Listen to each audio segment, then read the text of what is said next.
Irmão, vamos ler capítulo 11 de Romanos, versículos 7 a 24. Vou fazer a leitura na Nova Almeida atualizada e diz assim a palavra do Senhor. Que diremos então? O que Israel buscava, isso não alcançou, mas a eleição conseguiu isso. Os demais foram endurecidos, como está escrito. Deus lhes deu um espírito de profundo sono, olhos para não ver e ouvidos para não ouvir, até o dia de hoje. E Davi disse que a mesa deles se transforme em laço e armadilha, em tropeço e punição. Que os olhos deles se escureçam, para que não vejam e fiquem para sempre encurvadas as suas costas. Então eu pergunto, será que eles tropeçaram para que caíssem? De modo nenhum. Mas pela transgressão deles, a salvação chegou aos gentios, para fazer que os judeus ficassem com ciúmes. Ora, se a transgressão deles resultou em riqueza para o mundo, e a diminuição deles resultou em riqueza para os gentios, quanto mais a plenitude deles. Dirijo-me a vocês que são gentios. Visto que eu sou apóstolo dos gentios, glorifico o meu ministério, para ver se de algum modo posso fazer com que os do meu povo fiquem com ciúmes e alguns deles se salvem. Que se o fato deles terem sido rejeitados trouxe reconciliação ao mundo, que será o seu restabelecimento, se não vida dentre os mortos? E se forem santas as primícias da massa, igualmente será santa a sua totalidade. E se for santa a raiz, também os ramos o serão. Se, porém, alguns dos ramos foram quebrados, e você, sendo oliveira brava, foi enxertado no meio deles e se tornou participante da raiz e da seiva da oliveira, não se glorie contra os ramos. Mas se você se gloriar, lembre que não é você que sustenta a raiz, mas é a raiz que sustenta você. E então você dirá, alguns ramos foram quebrados para que eu fosse enxertado. Correto. Eles foram quebrados por causa da incredulidade, mas você continua firme mediante a fé. Não fique orgulhoso, mas tema. Porque se Deus não poupou os ramos naturais, também não poupará você. Considere, pois, a bondade e a severidade de Deus. Para com os que caíram, severidade, mas para com você, a bondade de Deus, desde que você permaneça nessa bondade. Do contrário, também você será cortado. Eles também, se não permanecerem na incredulidade, serão enxertados, pois Deus é poderoso para os enxertar de novo. Se você foi cortado daquela que, por natureza, era uma oliveira brava e contra a natureza, foi enxertado numa oliveira boa, quanto mais esses que são ramos naturais serão enxertados na sua própria oliveira. Amém. Irmãos, o objetivo de Paulo é que, por seu ministério, as pessoas possam ser salvas. E ele fala isso com clareza nos versículos 13 e 14 que a gente leu, e vamos ler novamente, versículos 13 e 14. Paulo dizendo, dirijo-me a vocês que são gentios, visto que eu sou apóstolo dos gentios, glorifico o meu ministério para ver se, de algum modo, posso fazer com que os do meu povo fiquem com ciúmes e alguns deles se salvem. Salvação. Será que as pessoas nos dias de hoje percebem a necessidade da salvação? Será que nós percebemos a nossa necessidade de sermos salvos? E se percebemos do que é que você está sendo salvo, para que você está sendo salvo, como você está sendo salvo experimentando essa salvação? Salvo do quê? Bom, nessa mesma carta, Paulo fala no capítulo 5, Romanos 5, versículos 9 e 11. Pelo menos aqui ele apresenta duas necessidades que o Evangelho nos responde ou nos apresenta aqui. Romanos 5, versos 9 a 11.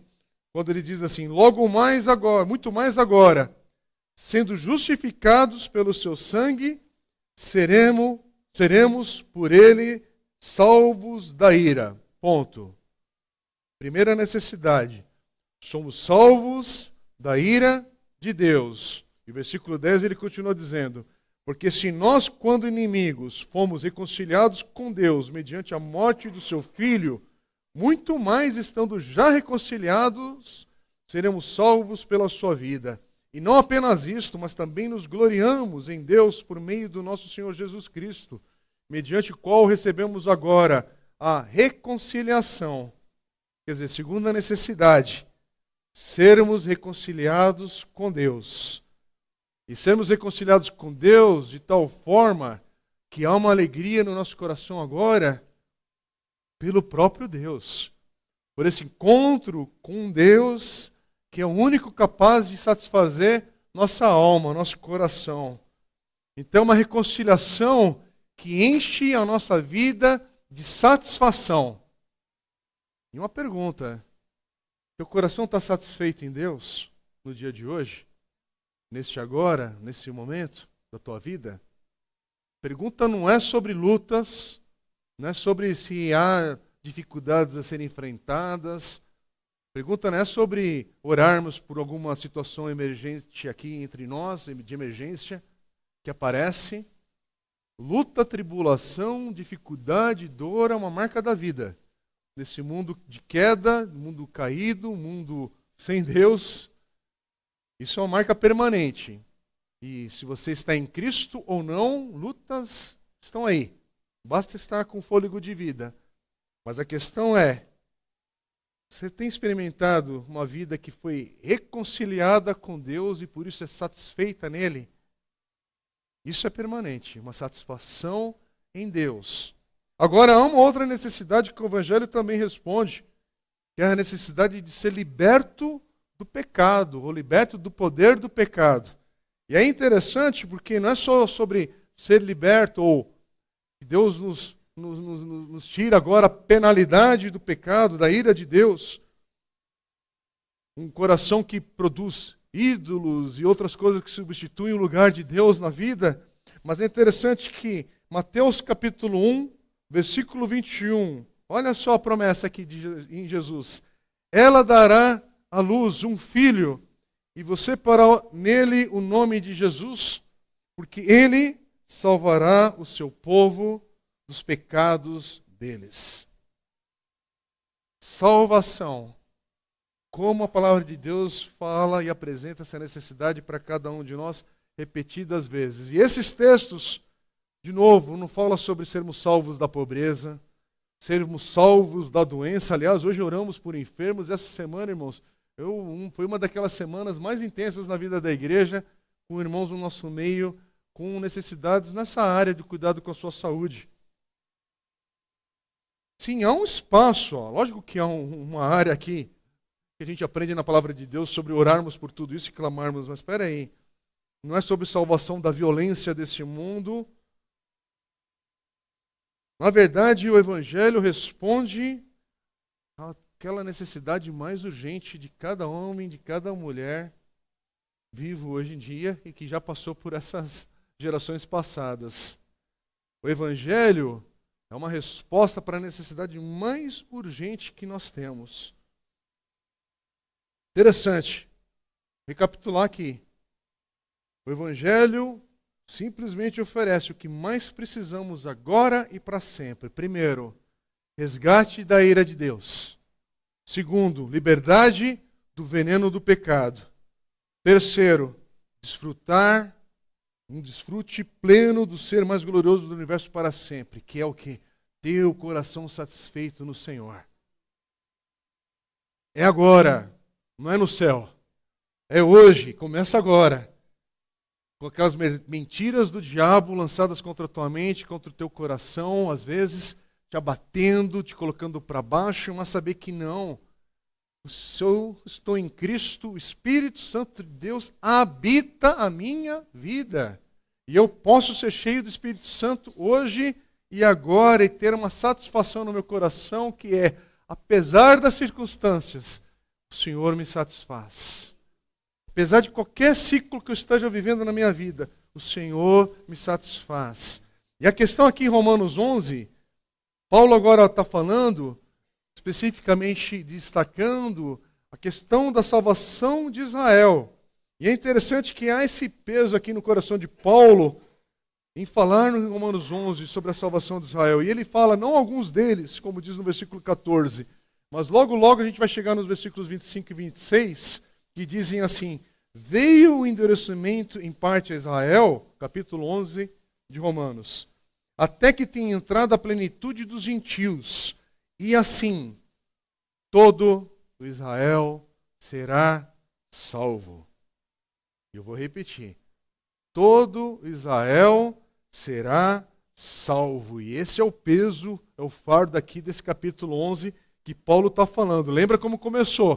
Se você esteve aqui nas últimas semanas, mas se você está com a Bíblia aberta, você pode ir rapidamente para o versículo 1, porque começou com a pergunta: Deus rejeitou o seu povo? A resposta foi não.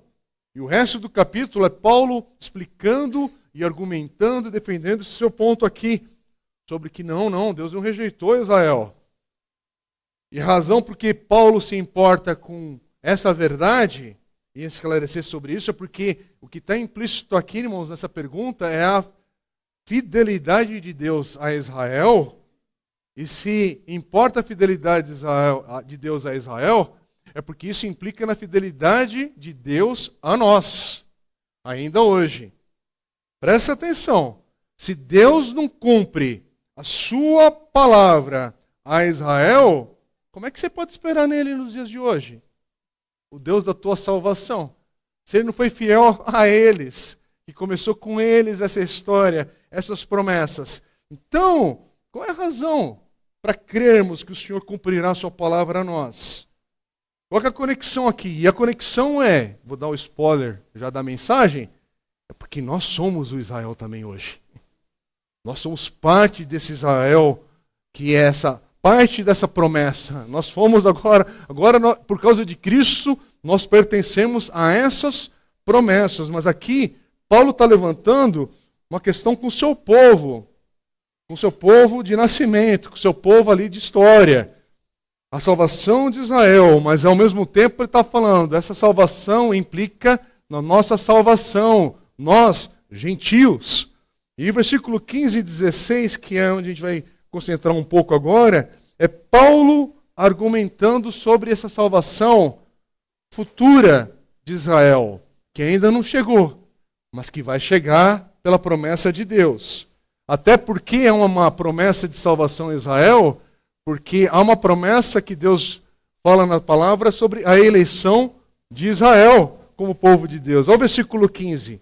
Porque se o fato deles, Israel, terem sido rejeitados trouxe reconciliação ao mundo, que será o seu que será o seu restabelecimento, senão vida dentre os mortos? Então aqui é Paulo dizendo que agora há uma rejeição de Israel, porque ele falou sobre isso no versículo 7, de um endurecimento. Versículo 11 ele fala de um tropeço, de uma transgressão.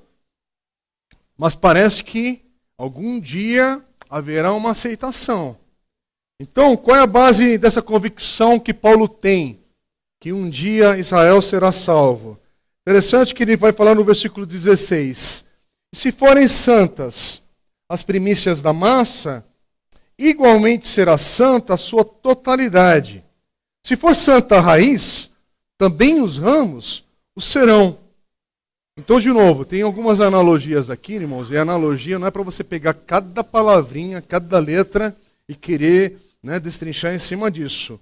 A analogia aqui é para nos ajudar a entender aqui, compreender a visão grandiosa que tem aqui nesse texto. E se você ficar pegando muita coisinha aqui, você perde o todo. E é uma analogia, às vezes, difícil que se apresenta na palavra de Deus. Mas olha o quadro mais geral. E aqui a gente pode entender o ponto que Paulo está fazendo nesse contexto. Porque como Paulo dizendo aqui, olha, no início da história de Israel, Deus escolheu e separou para si Abraão, Isaac e Jacó. Eles são, isso que ele está chamando aqui, a massa oferecida como primícias, a raiz. Se a massa oferecida como primícias for santa, aí ele vai continuar com o raciocínio. Se a raiz for santa, e santo aqui significa devotado ao Senhor, separado das nações, separado dos demais povos, dedicado como algo especial que Deus possui. Uma possessão especial de Deus. É isso que Israel significa na história, quando você vai para o Antigo Testamento. Porque, como o pessoal hoje que começou o estudo bíblico pela manhã, passou para entender o contexto ali geral da Bíblia, os grandes temas da Bíblia sobre criação, queda, restauração, vai ter vir a consumação depois. Isso é um quadro muito resumido, mas ali na queda e na restauração que Deus vai fazer com a humanidade, começa por Israel. Ele separa, ele santifica um povo para mostrar aos demais povos o que é ser separado para Deus, o que é ter comunhão com Deus, o que é viver diante desse Deus santo. Então, quando a gente fala sobre os patriarcas, que eles foram escolhidos por Deus e feitos sua própria possessão especial, separados, devotados a esse Deus, em obediência, em fidelidade, nesta aliança, é entender que é Deus, sendo Deus desse povo, desses patriarcas. É Deus separando um povo para chamar de seu. E aí ele diz que a santidade da massa oferecida como primícias e que a santidade da raiz implica a santidade de toda a massa e de toda a árvore.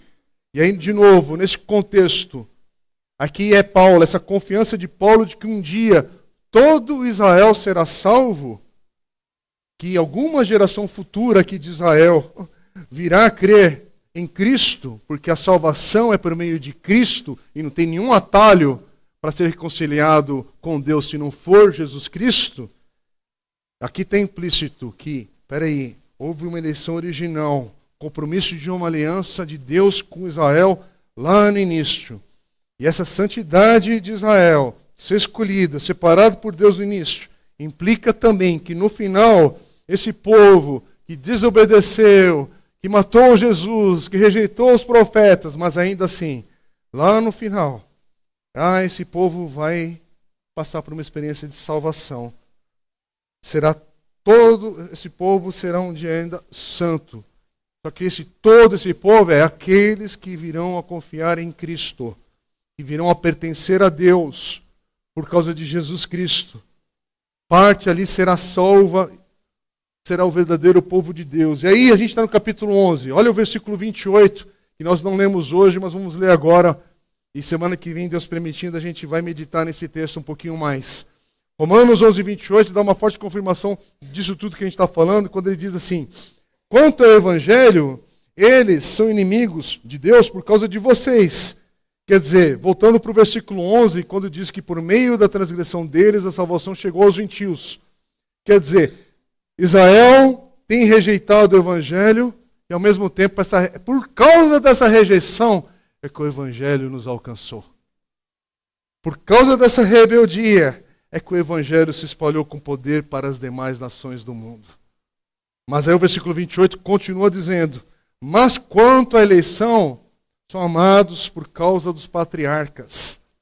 Há uma promessa sobre Israel ainda. O versículo 16 diz: se for santa a raiz, também os ramos serão.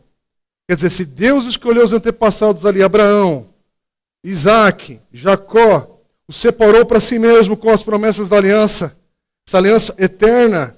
Então essa inimizade, esse endurecimento no coração de Israel nos dias de hoje, esse tal tropeço atual, não anula a promessa feita no início por Deus.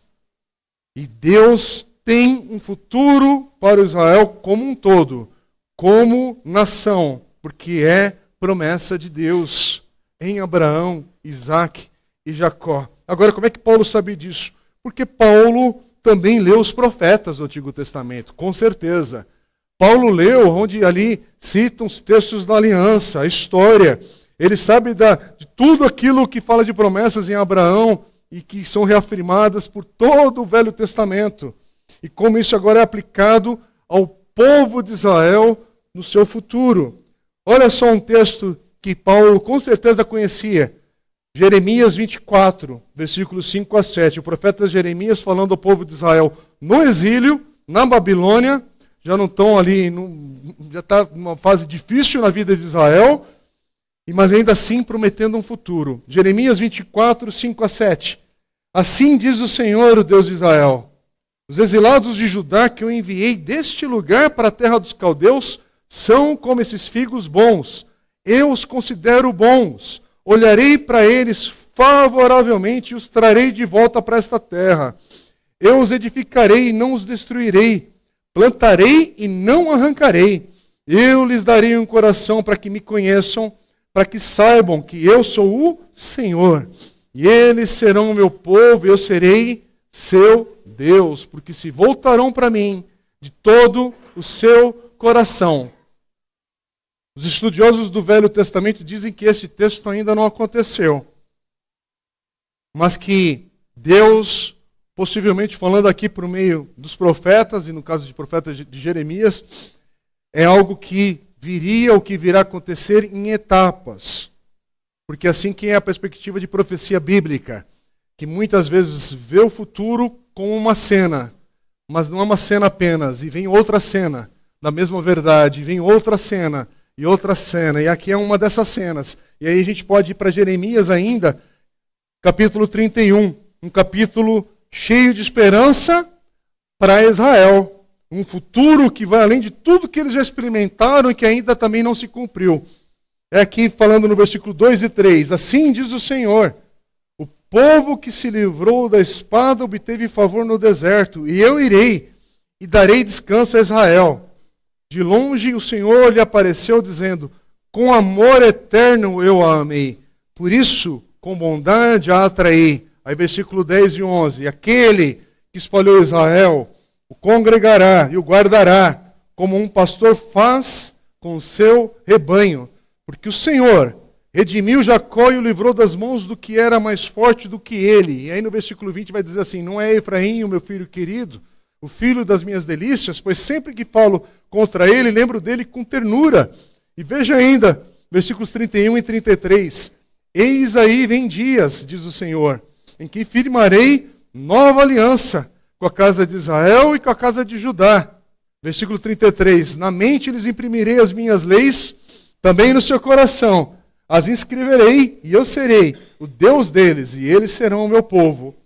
Pois perdoarei, versículo 34, as suas iniquidades e dos seus pecados jamais me lembrarei.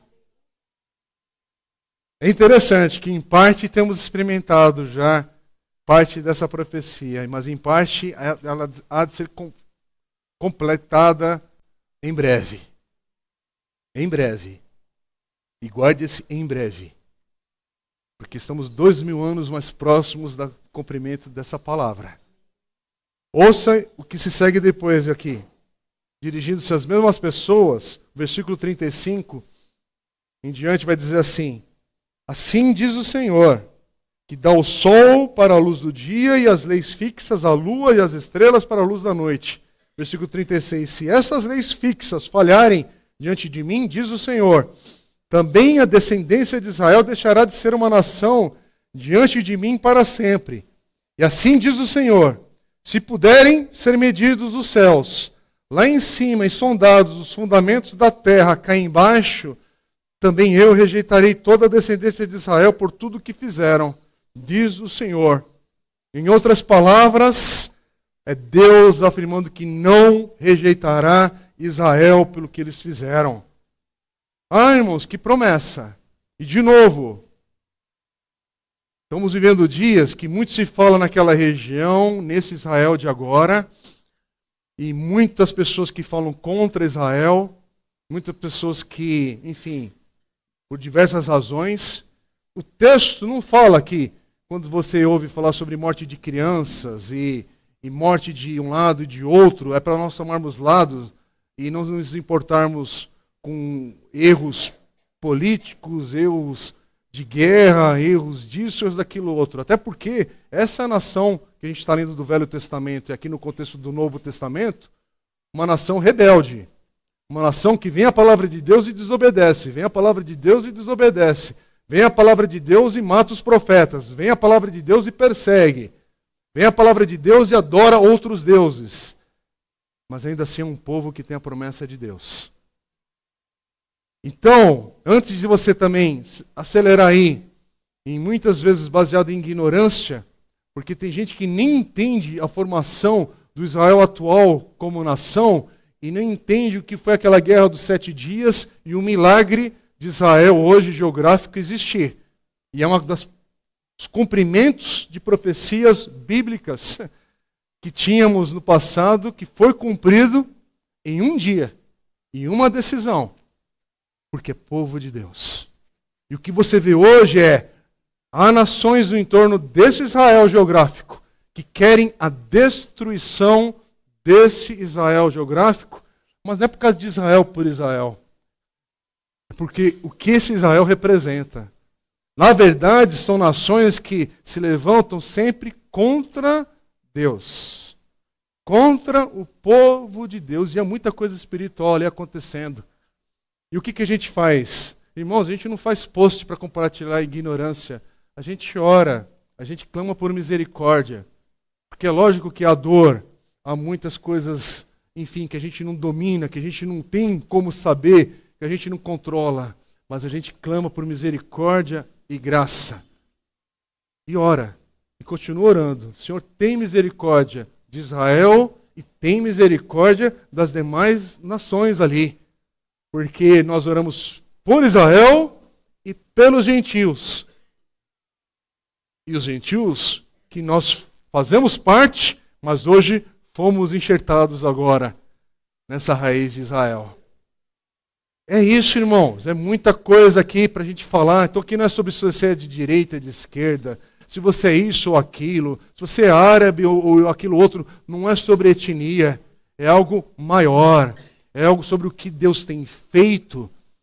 E feito por meio de toda a história. E pela sua misericórdia e graça que Ele nos tem alcançado. Então a gente ora e fala, Senhor, tem misericórdia disso que está em andamento. E guarda teu povo. Guarda Israel. Mas não como o pessoal às vezes compartilha por ignorância. Como se o mundo evangélico tivesse apenas uma inclinação besta por Israel, inconsequente e tudo mais. Não, não, não. É por causa da palavra de Deus diz sobre isso. Porque há promessas a Israel como povo de Deus por causa da história, por causa daquilo que a palavra de Deus diz. Mas vamos andar aqui, porque tem muito assunto. Semana que vem a gente continua e a gente vai voltar nisso com frequência. Mas a gente tem que falar, irmãos, porque a gente é bombardeado por tudo coisa hoje que é imediato, né? E vem frases, e vem coisa solta, e vem coisa na televisão, e depende de onde você vai mergulhar ali, tua atenção, teu tempo, você entra um monte de coisa que é lixo, que é distorcido, que é bagunça, mas vamos lá. Se o apóstolo Paulo, possivelmente, e é um possivelmente bem factível, leu essas promessas e muitas outras com elas, é daqui que ele é guiado na sua convicção, e lógico que é o trabalho do Espírito Santo na vida do apóstolo Paulo, para nos mostrar e ensinar aqui nesse texto o propósito de Deus para a nação de Israel como um todo e que ainda não está completo, que está em andamento. E aí ele coloca aqui, se havia implicações de sua eleição como povo, não apenas que sempre haveria um remanescente dos judeus salvos, mas que alguma geração futura, o povo como um todo seria ou será salvo. Voltando para aquela frase, se as primícias eram santas, toda a massa seria santa. Se a raiz era santa, os ramos seriam santos. Agora, o que isso não significa no texto? Vou voltar de novo, irmãos, para uma questão que eu comecei aqui falando com os irmãos hoje. Um texto difícil. Estamos tentando aqui, em menos de uma hora, abordar temas que tem livros escritos aqui só para tratar desse tipo de tema. Mas naquilo que Deus nos permite refletir aqui hoje, a gente pode observar aquilo que o texto não diz e que não significa. E uma das coisas que não significa isso não significa que Israel será salvo de outra forma que não seja a maneira como os gentios também são salvos. Israel e gentios serão ou seremos salvos somente pela fé em Jesus Cristo. Salvação é somente pela fé em Jesus Cristo. Por isso que ainda hoje, a fé não é sobre se você entrou na igreja batista, a fé não é sobre se você experimentou uma experiência pentecostal, a fé não é se você aprendeu a gritar aleluia, glória a Deus e rodopiar na hora de um culto aí maluco. A ideia aqui não é sobre ofertas, sobre servir, sobre obras. A questão aqui é se você crê em Jesus Cristo. Então não é sobre Maomé, não é sobre o Papa, não é sobre santos, não é sobre pastores, não é sobre os apóstolos, não é sobre seita, não é sobre a religião A, B, C, D e E, mas a questão final aqui é, em tudo isso que você tem vivido, tudo isso que você tem passado, a questão final é por Jesus Cristo? Passa por Jesus Cristo o seu caminhar? Passa por Jesus Cristo o seu viver? Ou passa porque você acha que você tem que fazer alguma coisinha ali? Você tem que cooperar de alguma maneira? Você acha que é sobre, olha, a hora que eu entender e compreender, e fica com aquela mãozinha no queixo, e com um livro, né, uma garrafinha. Agora, como é que chama aquela garrafa que a moçada gosta de comprar, que é R$300? Todo mundo sabe dessa loucura, né? E aí tem que fazer uma foto instagramável e fazer, será Deus? Né? Será que eu vou dar uma chance a esse Deus? Porque eu preciso ser convencido. Enquanto não tiver a graduação, não é sobre isso, meu amigo. A questão é sobre o que Deus fez e você ouvir o chamado desse Deus. Porque os chamados... presta atenção nesse chamado. Porque a salvação começa nele. E é por isso que o texto vai terminar, a gente vai terminar essa mensagem repetindo um versículo que eu vou citar agora. Porque dele, por ele e para ele são todas as coisas. Então, desculpe, a gente estuda a Bíblia, é o que a gente está fazendo agora, inclusive, é o que o pessoal veio aqui mais cedo hoje para fazer, é o que a gente faz no dia a dia, na vida, conversando à mesa e tudo, mas no final, não é sobre se você recebeu oração forte na igreja, não é se você consagrou um objeto, que agora, traga a sua carteira de trabalho aqui, e vai ter a oração dos Gideões, né? Aí dá número, e dá isso. Irmãos, a gente ora, a gente consagra, a gente junta um grupo de igreja e põe as mãos em oração, porque a gente crê que por meio da oração, Deus responde, Deus intervém. A gente se coloca na posição que é, Senhor, na minha posição de oração aqui, é para expressar que eu creio que é o Senhor que vai intervir. A resposta virá do Senhor. Mas não é sobre se lá no hospital, no último suspiro, veio alguém e orou por mim ali para eu ter garantido o meu acesso ao céu. Não é sobre se minha mãe e meu pai me batizaram ou fizeram isso, aquilo, outro. Não é sobre isso. A questão é, você creu, você crê, continua crendo que Jesus Cristo é o Senhor e Salvador da tua vida? As demais coisas que a gente acrescenta, irmãos, nada chega aos pés daquilo que Jesus fez. Nada é para competir.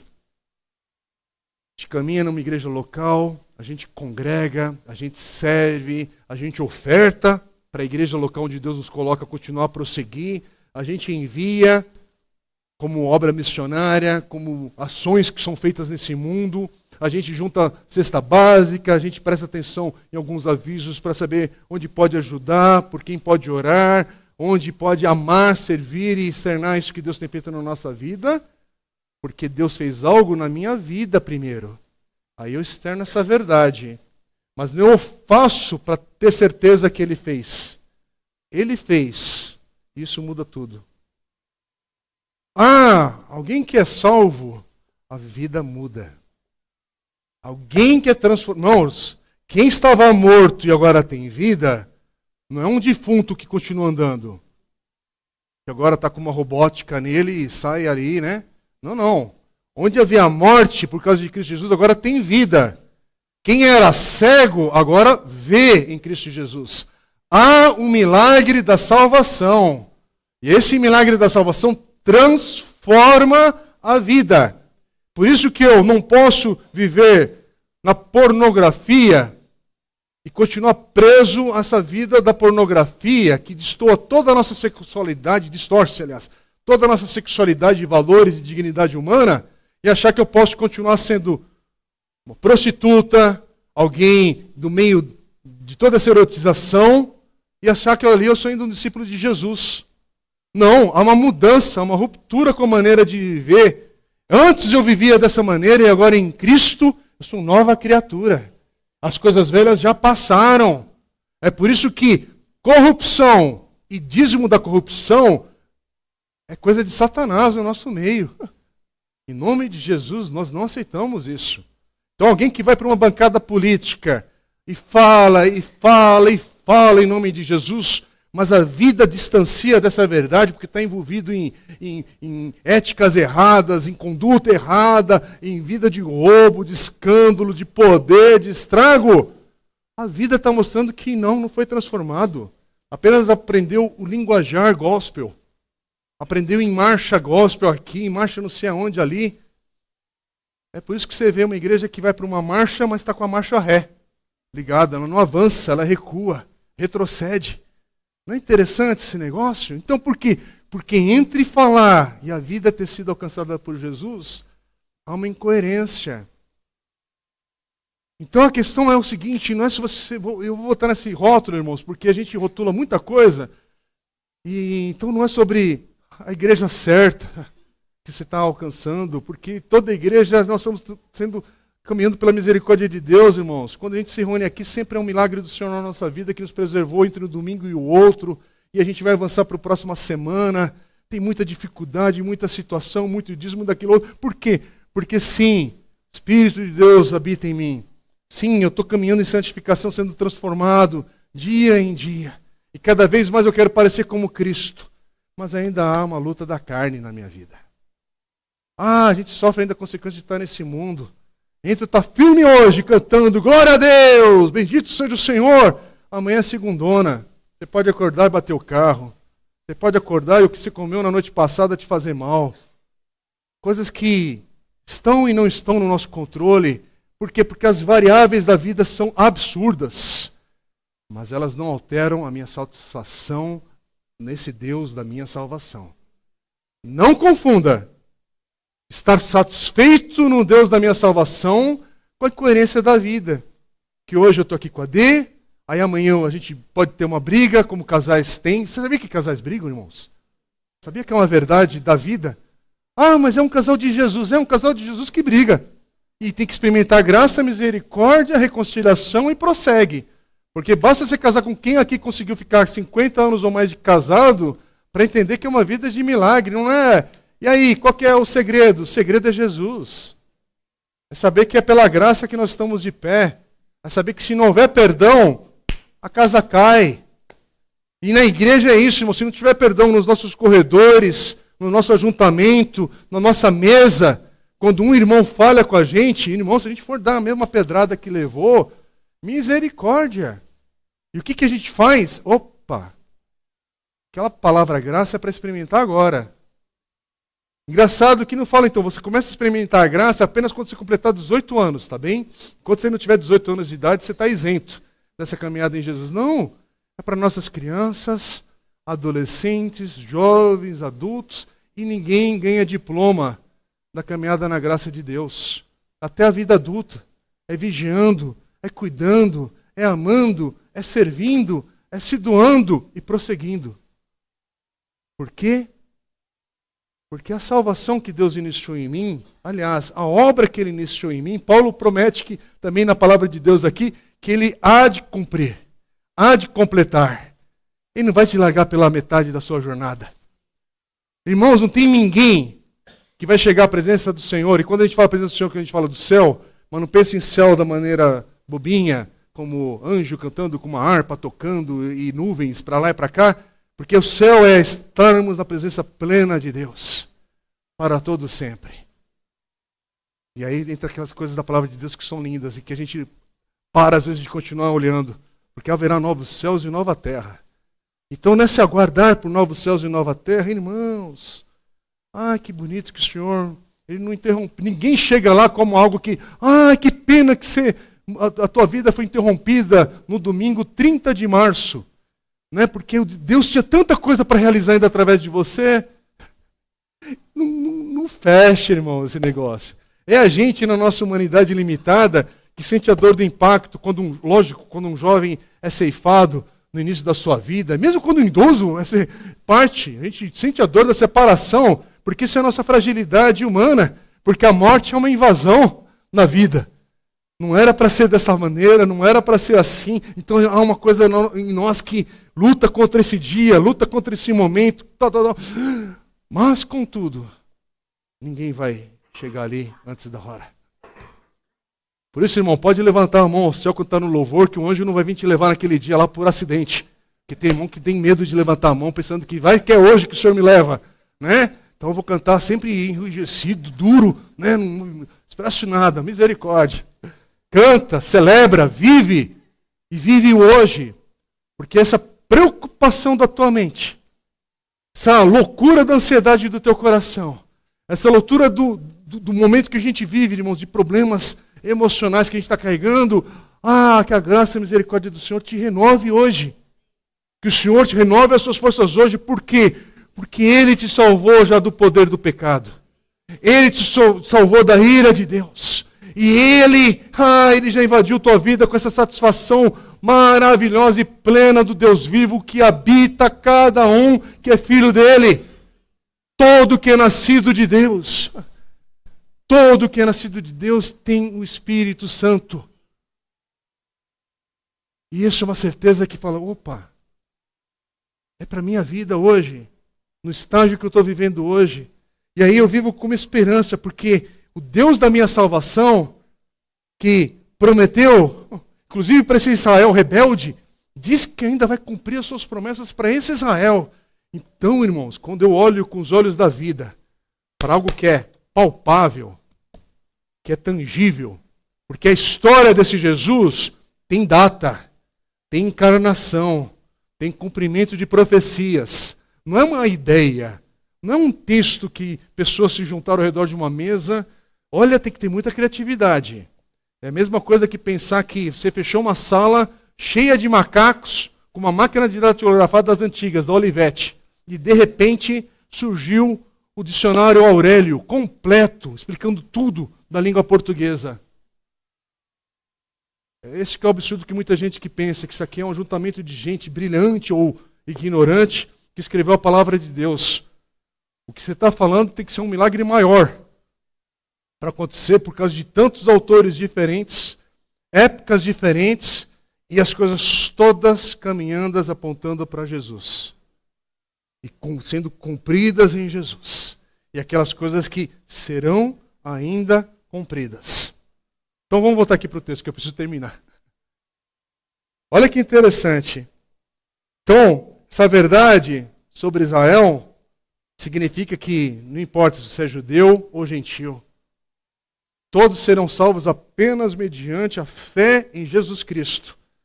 Mas também isso não significa que aí qualquer judeu vai se orgulhar ou se gabar da sua etnia.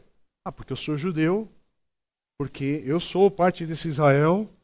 Tem alguma vantagem que não, pelo contrário, o versículo 20 do texto de hoje já diz assim: eles foram quebrados por causa da incredulidade, mas você continua firme mediante a fé. Interessante. Pergunta, volta para o versículo 11, porque o versículo 11 diz que pela transgressão deles a salvação chegou aos gentios. Mas por que Deus quis salvar os gentios pelo endurecimento do coração de Israel?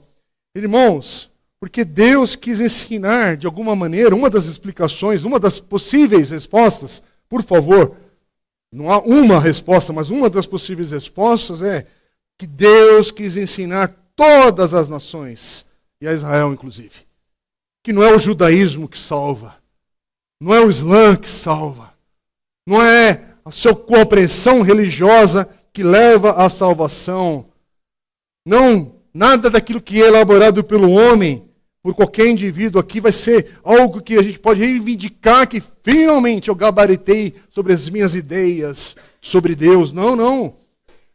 Há um endereçamento por meio de Israel, o tropeço desse Israel, mas aí agora os gentios podem aprender também que a salvação é totalmente pela graça, por meio da fé.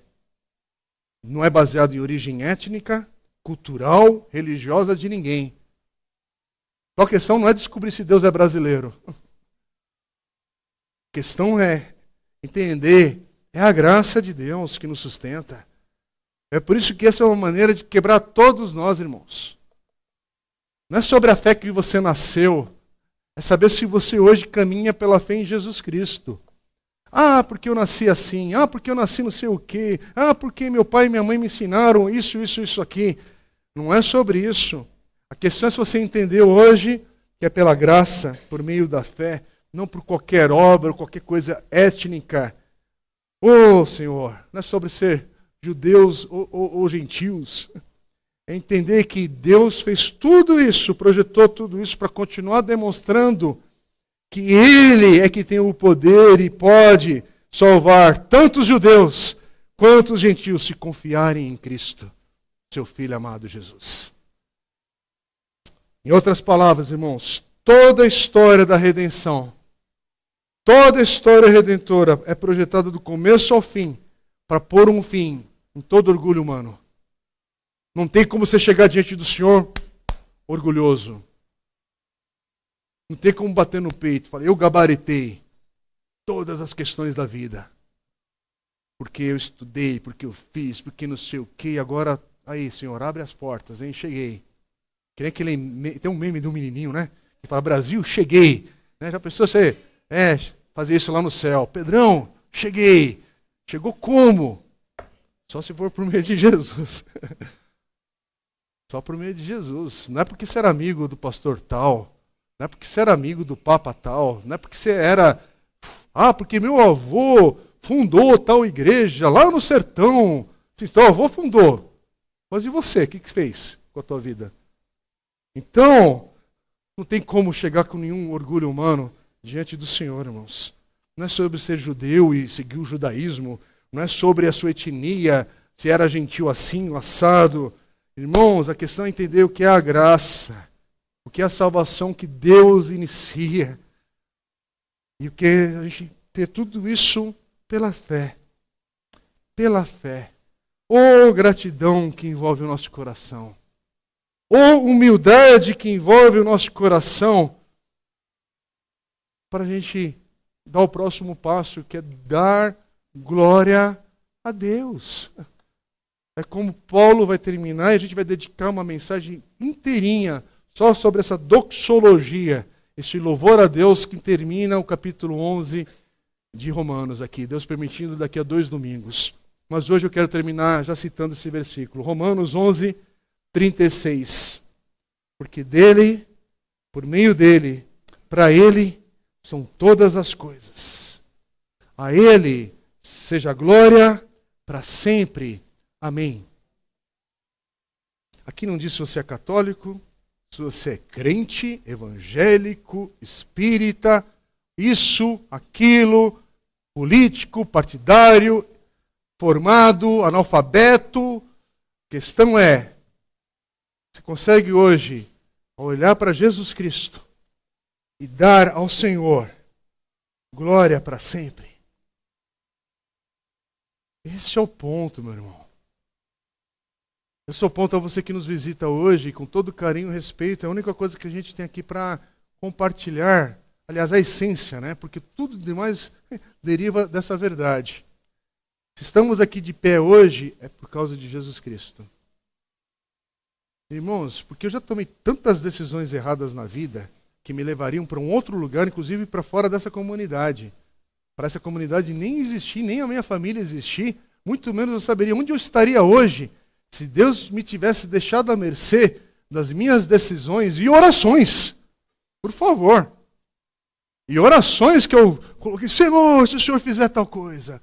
Se o Senhor me responder assim, assado. Meu Senhor, obrigado porque o Senhor não ouviu. Porque eu sabia que era tolice. E o Senhor estava ensinando o meu coração. Ainda na minha ignorância, o Senhor teve paciência de ouvir uma oração totalmente formulada errada, que me levaria para caminhos distantes que só agora, irmãos, eu falo isso com verdades que eu conheço, que 30 anos depois eu olho e falo, Senhor, que livramento. Só de namorada errada que eu orei, Eu posso olhar para ela e falar, Senhor, que livramento do meu passado para me preservar para a minha família de hoje. E com a esposa querida que eu tenho hoje. Cadê? Então, jovens, quando você levar aquele fora, descansa no Senhor. Que o Senhor está trazendo, ainda há tempo do Senhor agir na tua vida e na tua história.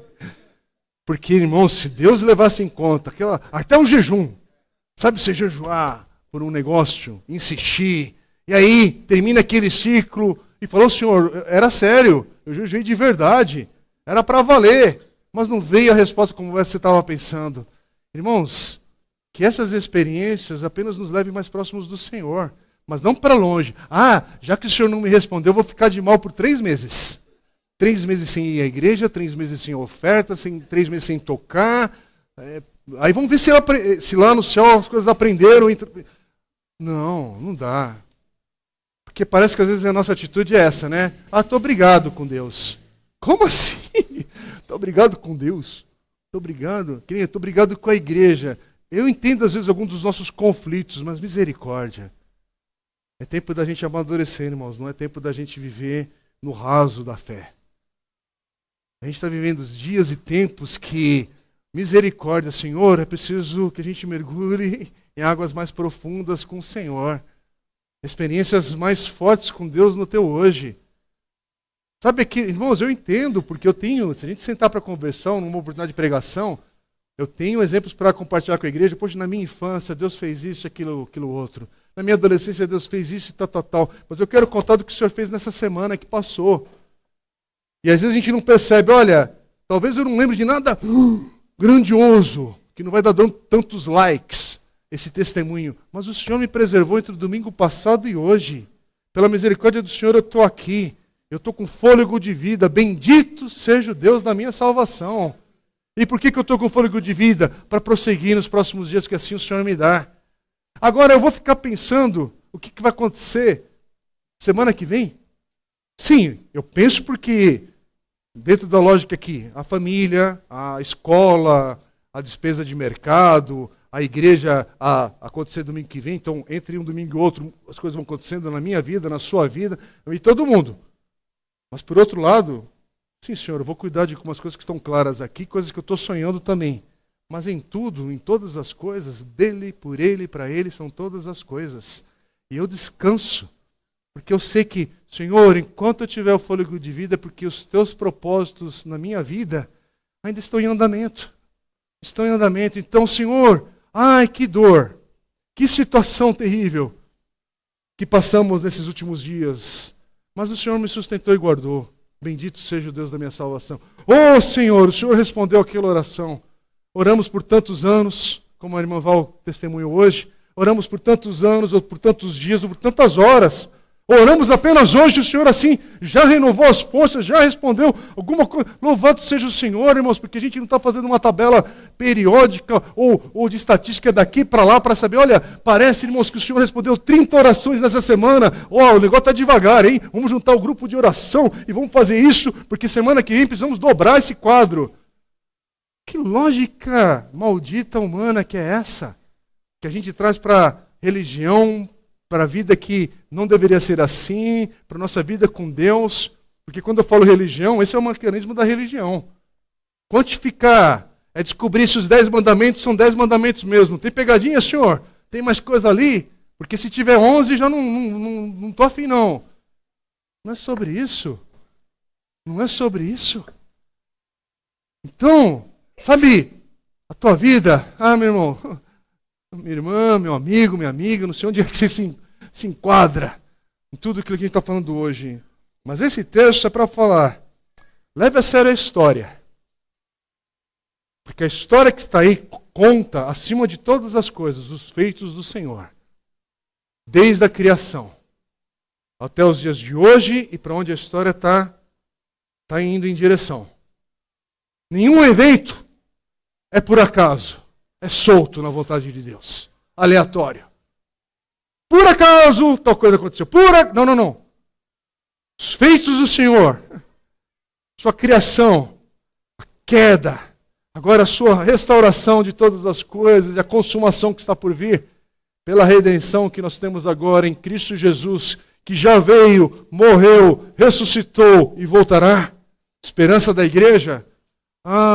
Eu aprendo a colocar minha vida nesse quadro. Espera aí. Eu que cheguei em 1970, nessa história já em andamento. Como é fácil entender que eu não sou a bola da vez. Como é simples, basta olhar para a história, para entender que tudo o que está acontecendo é muito maior. Agora, o que é grande demais é o que eu fico, Senhor, mas por que e como?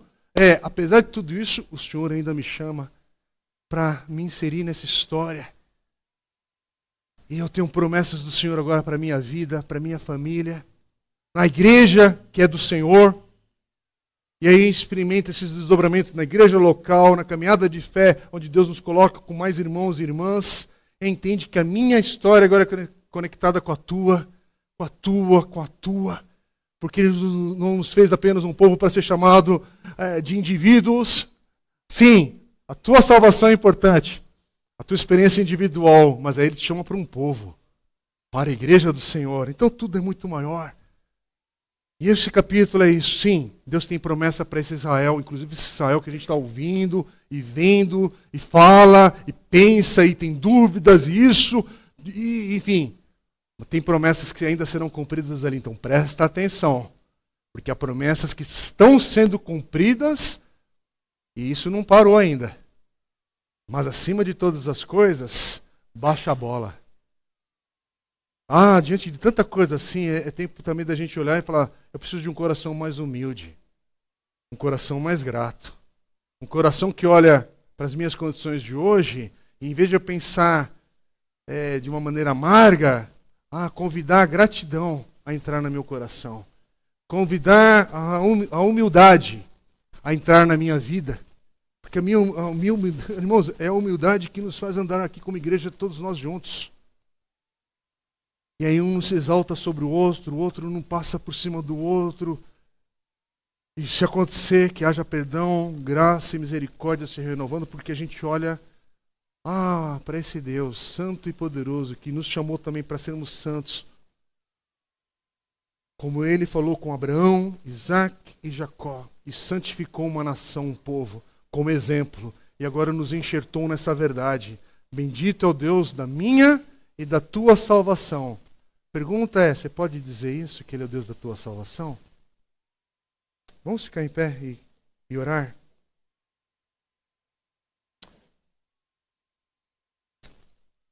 Em seguida nós vamos cantar um cântico de louvor, então já peço que haja aquele movimento aqui no palco agora, porque a oração é para todos. Para a gente prestar atenção também e cantar, porque a gente já conversou aqui com o pessoal do louvor também, às vezes não é perfeita a nossa movimentação, porque as coisas estão acontecendo, né? Se cai um copo aqui, você vai pegar, mas a oração envolve todos nós. Envolve quem está no corredor, quem está no fundo. Deus, tem misericórdia. Pai querido, bendito seja o Senhor, Deus da nossa salvação. Obrigado, Pai, esse é um texto grande demais, profundo demais. Quantas coisas o Senhor pode nos ensinar e tem ensinado aqui hoje.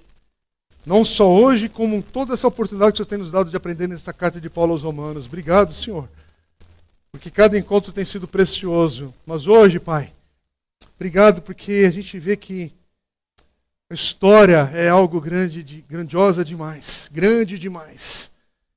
E o Senhor nos chamou para pertencermos a esse momento da história. E como o teu povo, mas alguns precisam ainda experimentar a tua salvação, e assim nós oramos que hoje o teu Espírito Santo possa vir, habitar, renovar, perdoar e fazer novas todas as coisas na vida de muitos aqui que clamam e invocam o teu nome. E obrigado porque sabemos que é por meio de Jesus Cristo apenas que vem a tua salvação. Por isso nos dê um coração mais humilde, um coração mais grato, uma igreja que louva o teu nome por aquilo que o Senhor tem feito.